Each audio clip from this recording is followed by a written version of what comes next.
ഞങ്ങൾക്ക് പറഞ്ഞിട്ട് ആരും വിശ്വസിക്കുന്നില്ല.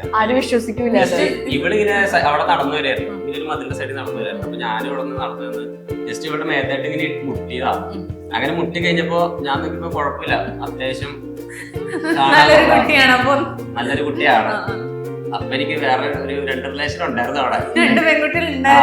ഞാൻ ചുമ്മാ നോക്കിയതാ. എന്നിട്ട് ഇങ്ങനെ ഞാൻ സോറി പറഞ്ഞു, സോറി ഇട്ടെന്ന് പറഞ്ഞു. അപ്പൊ ഞാൻ ചുമ്മാ കണ്ടാലും ഒന്ന് കുട്ടിയാക്കാന്ന് പറഞ്ഞിട്ട് പിന്നെ ഞാൻ ഇടയ്ക്ക് വരും. ഇടയ്ക്ക് വന്ന് വീട്ടിൽ സോറി ഇങ്ങനെ 2-3 ദിവസം ചുമ്മാ സോറി ഇട്ടോ എന്നൊക്കെ പറഞ്ഞു ഇവിടെ കാണാൻ വേണ്ടിട്ട്. അങ്ങനെ പോയി 3-4 ദിവസം കഴിഞ്ഞപ്പോ ഞാൻ ചുമ്മാ ഒന്ന് പ്രപ്പോസ് ചെയ്തു. അപ്പൊ പുള്ളിക്കാരി ഭയങ്കര ജാടയായിട്ട് എനിക്കിഷ്ടമല്ല അങ്ങനെ. അപ്പൊ ഞാൻ പറഞ്ഞു ഓക്കെ ആയിക്കോട്ടെ, അന്ന് കുഴപ്പമില്ല പറഞ്ഞു. അപ്പൊ അതിന്റെ ഇടയ്ക്ക് ഇവളുടെ ഒരു കൂട്ടുകാരി പോയിട്ട് ഇടയ്ക്ക് ഭാര്യയൊക്കെ വെച്ചു, എടി അവൻ ഇങ്ങനെയാണ് കോഴിയാണ്, വീഴരുത്, വലയിൽ വീഴരുത്, അവന് കുറെ റിലേഷൻഷിപ്പ് ഉണ്ട് എന്നൊക്കെ പറഞ്ഞിട്ട് ഇങ്ങനെ പറഞ്ഞു.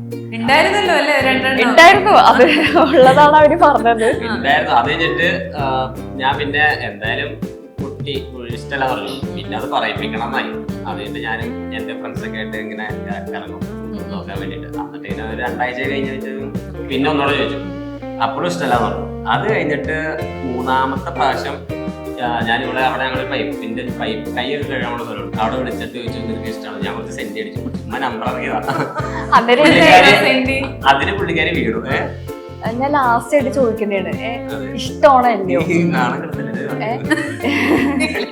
ഇഷ്ടമാണോ അല്ലയോന്ന് ചോദിച്ചു. അപ്പൊ ഞാൻ പറഞ്ഞില്ല എനിക്ക് ഇഷ്ടമല്ലാന്ന് പറഞ്ഞു. അപ്പൊ ആള് ഭയങ്കര ഒരു കരയണ പോലെയൊക്കെ ആയിട്ട് തിരിച്ചു പോയി. അപ്പൊ എനിക്ക് അതുകൊണ്ടപ്പോ എനിക്ക് സങ്കടമായി പോയി.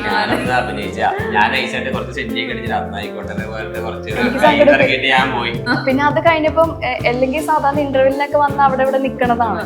അപ്പൊ വൈകുന്നേരത്തെ ഇന്റർവ്യൂലിനായപ്പോ തന്നെ ആളെ കാണണില്ല. അപ്പൊ ഞാനൊരു സീരിയസ് ആയിട്ട് എന്താണ് ആള് പോയതാണ്, ഇനി വരൂലെന്ന് വിചാരിച്ചു.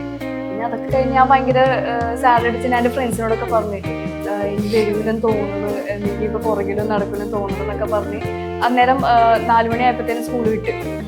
അന്നേരം പോണ സമയത്ത് ഞാൻ നോക്കുമ്പോൾ ഒരാളവിടെ ഗേറ്റിന്റെ അവിടെ ഫ്രണ്ടിൽ നിൽക്കുക, മറ്റേ സ്കൂളിന്റെ ഗേറ്റിന്റെ അവിടെ ഇങ്ങനെ നിൽക്കുക.